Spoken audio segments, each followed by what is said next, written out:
Halo, selamat siang Sobat Kop. Senang sekali saya Reski Mesanto bisa hadir kembali di podcast Jaring 360. Podcast Jaring 360 adalah sebuah platform podcast untuk membahas segala hal tentang koperasi dari segala sisi. Dan kali ini saya sudah bersama Bang Tulus Abadi. Bang Tulus Abadi ini adalah pegiat perlindungan konsumen, Ketua Forum Konsumen Berdaya Indonesia atau FKBI. Selamat siang Bang Tulus. Ya, selamat siang Bang Reski. Ya, kabar baik ya Bang Tulus ya. Ya, Alhamdulillah. Oke, Bang Tulus, kita 21 Juli kemarin Presiden Prabowo kan baru saja meluncurkan program Koperasi Desa Kelurahan Merah Putih, Kopdeskel. Ini digadang-gadang sebanyak 80.081 koperasi. Nah, sebagai pengamat nih Bang Tulus, bagaimana Bang Tulus mengevaluasi desain kebijakan Kopdeskel Merah Putih yang sangat mengandalkan konsep gotong royong? Apakah ini fondasi yang kuat secara rasional? Atau mungkin Bang Tulus punya pandangan tersendiri, Bang Tulus. Silakan.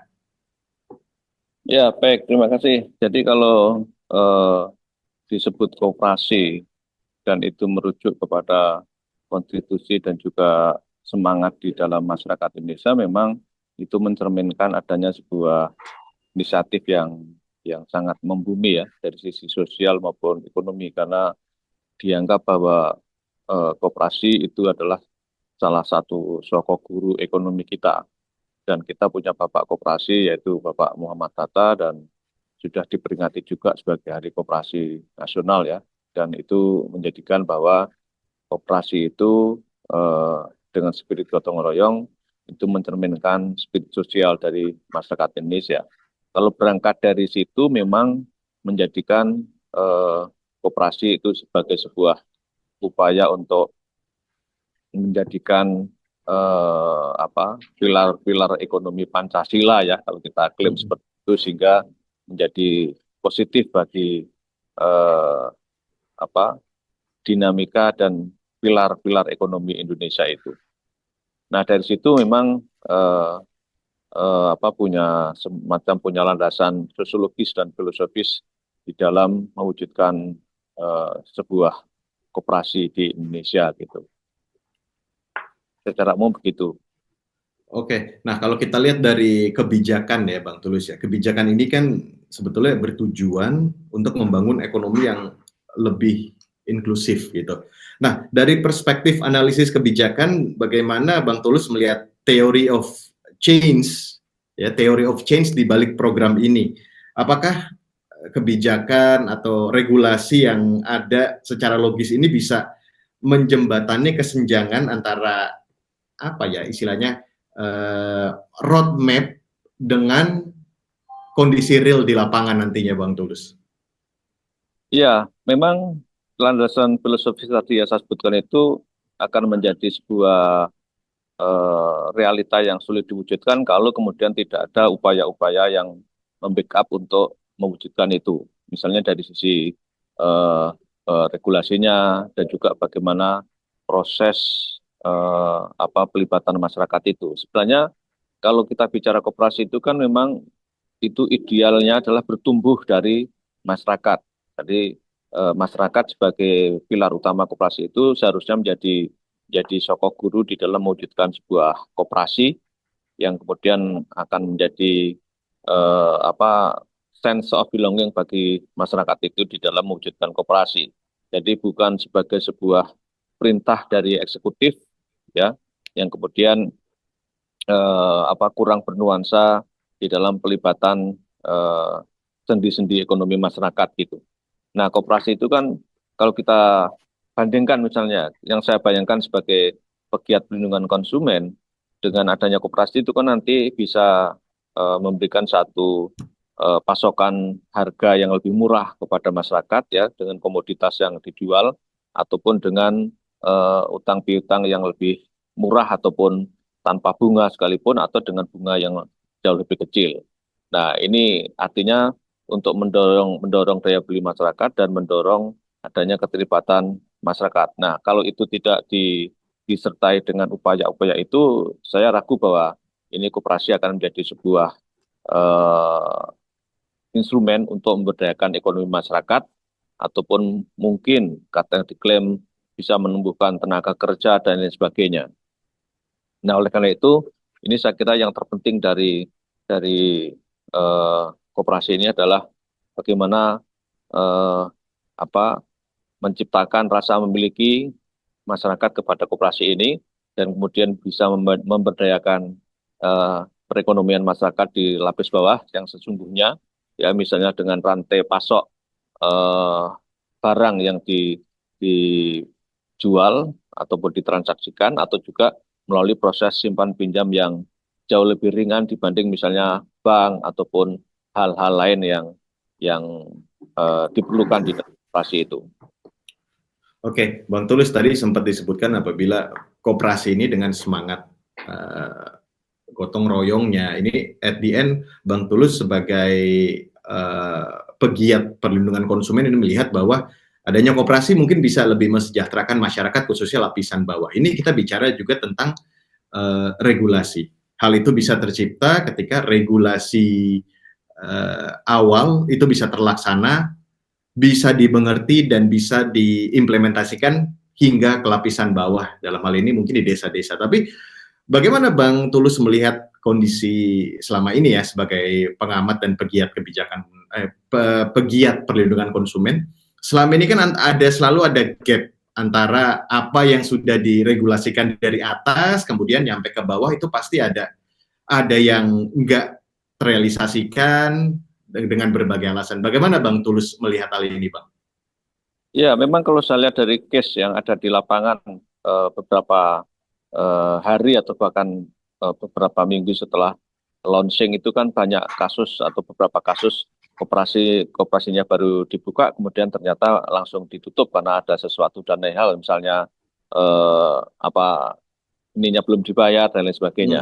Nah, yang kemudian menjadikan bahwa persoalan-persoalan mendasar di dalam masalah koperasi ini belum disiapkan dan belum terselesaikan sehingga akhirnya menimbulkan satu masalah yang sangat mendasar pula, yaitu adalah baru dibuka langsung ditutup. Ini kan artinya ada sesuatu yang tidak diselesaikan ketika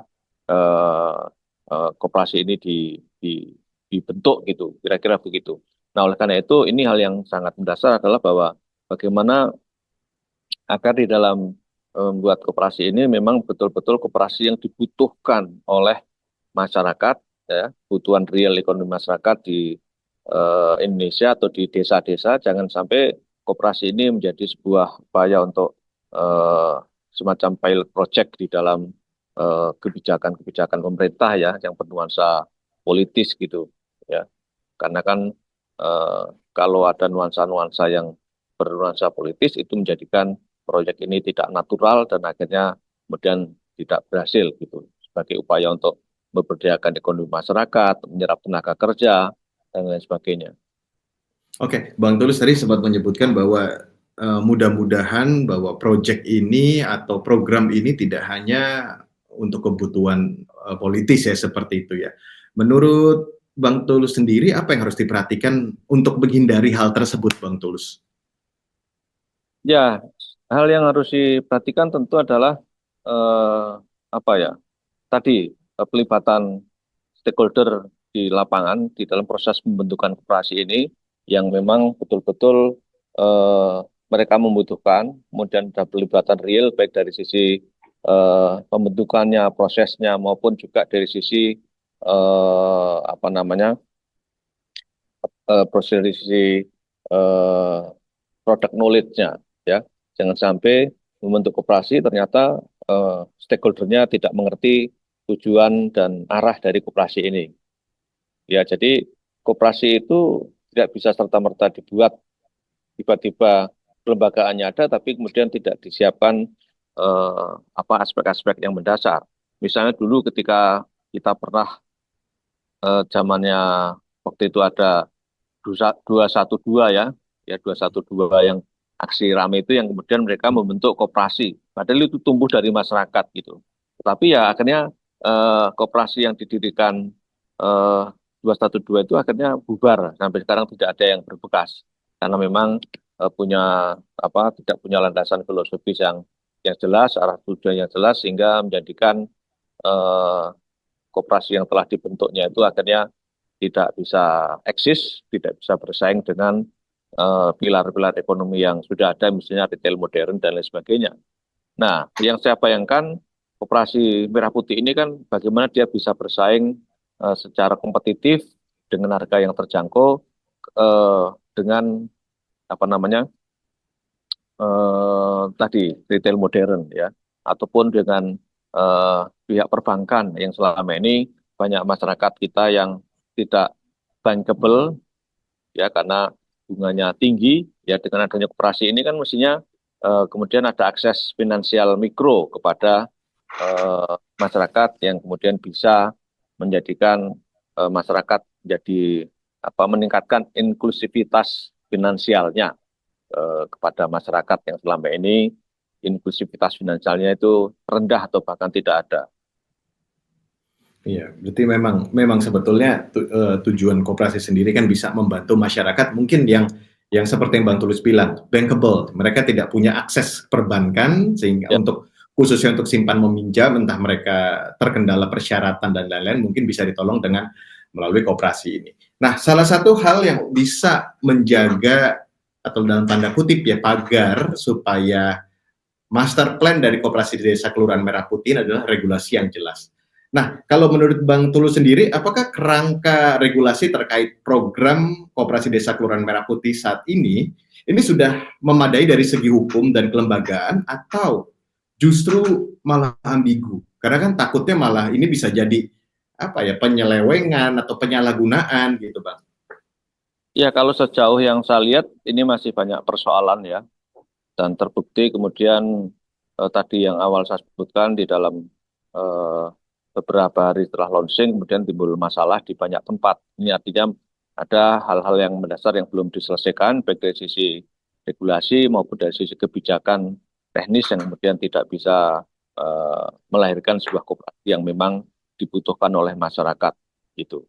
Nah, inilah yang terpenting sebenarnya. Tadi saya garis bawahi bahwa koperasi itu mestinya memang bertumbuh dari masyarakat dan kemudian masyarakat merasa memilikinya dan kemudian pemerintah hanya eh, memfasilitasinya.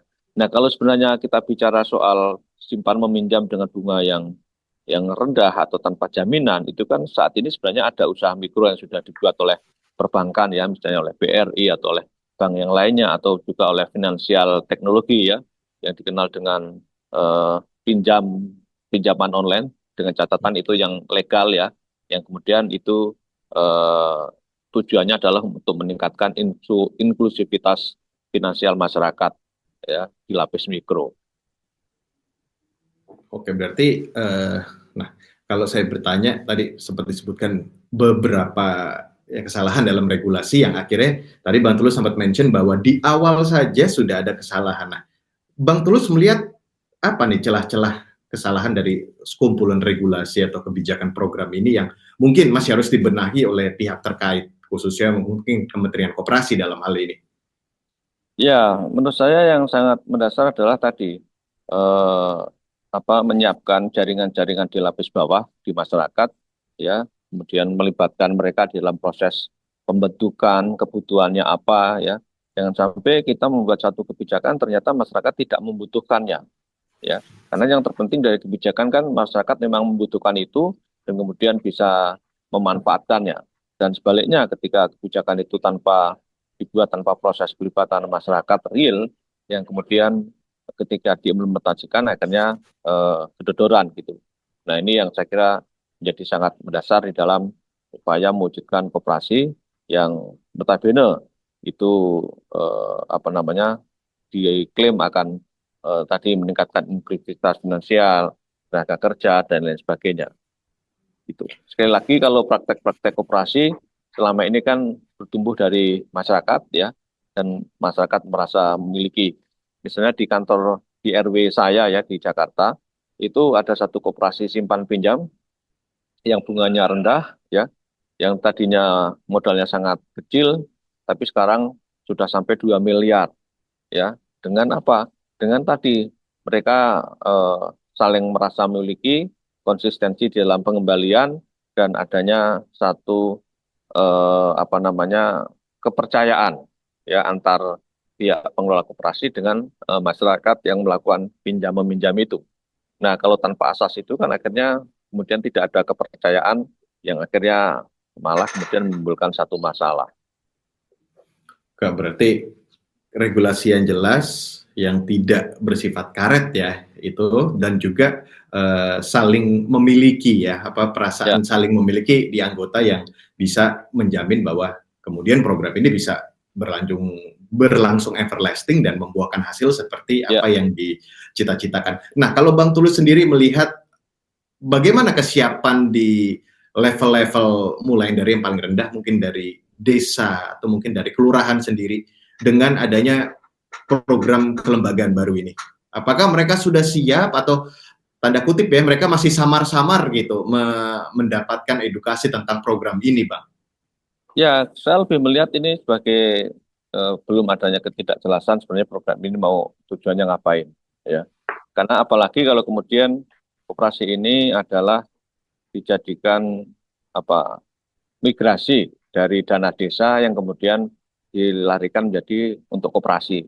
Padahal kan sebenarnya masyarakat sudah sangat happy dengan dana desa itu yang bisa dijadikan upaya untuk membangun infrastruktur di desa, ya, dan kemudian menyerap tenaga kerja dan lain sebagainya. Walaupun memang ada kasus-kasus korupsi dana desa dan lain sebagainya, tapi saya melihat bahwa dengan adanya dana desa, masyarakat itu, perangkat desa dan masyarakat cukup mengendorse ya dengan ini. Tapi kalau kemudian koperasi ini merupakan mengalihkan atau pengalian dari dana desa ke koperasi, ini yang justru juga apa menjadikan endorsement dari masyarakat menjadi lebih kecil atau berkurang gitu. Nah, kalau gitu apa yang harus dilakukan, Bang? Supaya ini semua tuh nyampe ke bawah gitu, Bang. Yang dari atas nih, master plan-nya kan bagus nih, Bang. Apa yang Ya, harus dilakukan supaya ini bisa terkomunikasikan dengan baik ke bawah dan akhirnya bawah ini bisa merealisasikan dengan program-program ini, Bang? ya pertama tadi eh, program koperasi ini memang betul-betul satu program yang dibutuhkan oleh masyarakat dan merasa masyarakat diajak bicara dan kemudian punya sense of belonging terhadap program ini. Ya.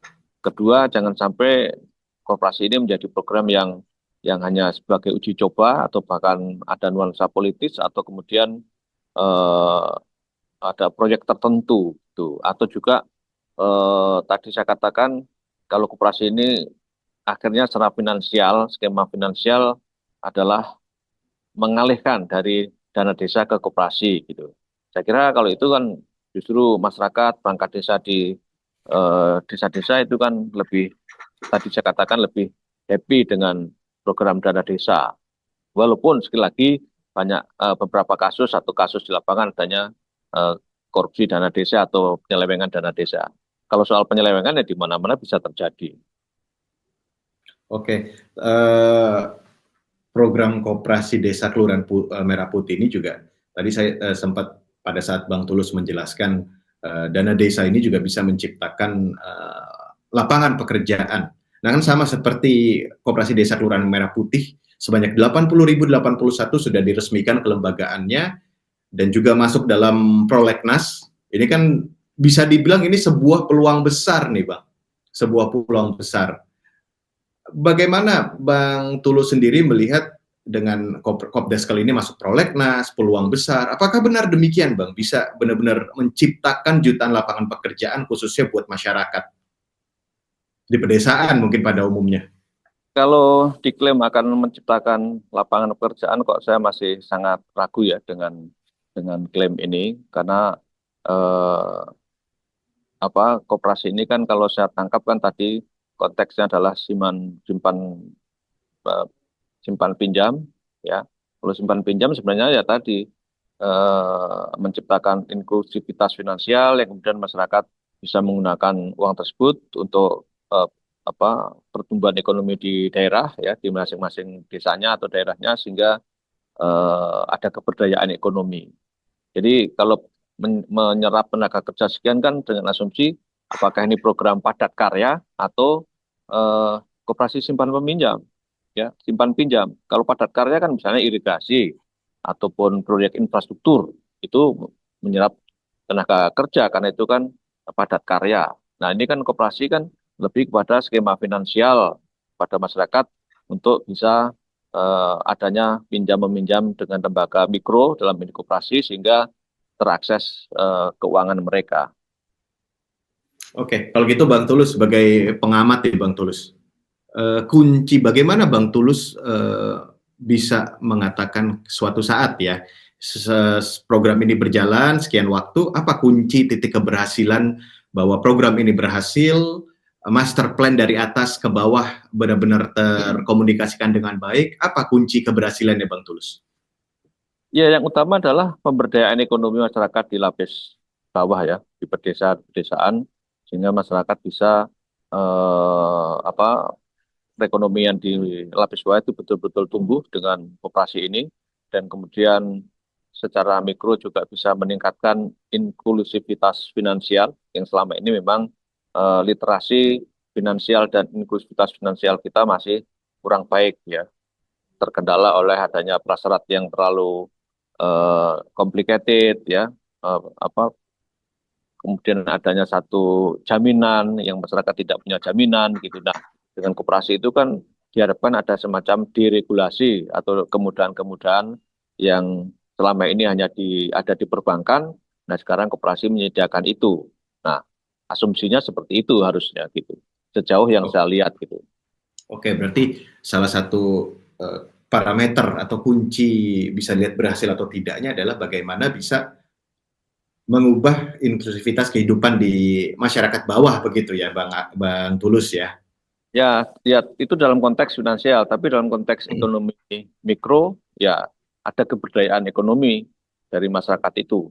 Artinya koperasi, pergerakan ekonomi di sekitar koperasi itu bertumbuh dengan baik ya, daya beli masyarakat meningkat karena kalau koperasi itu juga melakukan misalnya koperasi barang atau proses koperasi konsumsi sehingga bisa menjadikan harga yang lebih terjangkau dan barang yang dijual adalah barang-barang yang diproduksi lokal ya, merek-merek lokal atau barang-barang lokal yang kemudian bisa menyerap produk-produk lokal ya, itu kira-kira.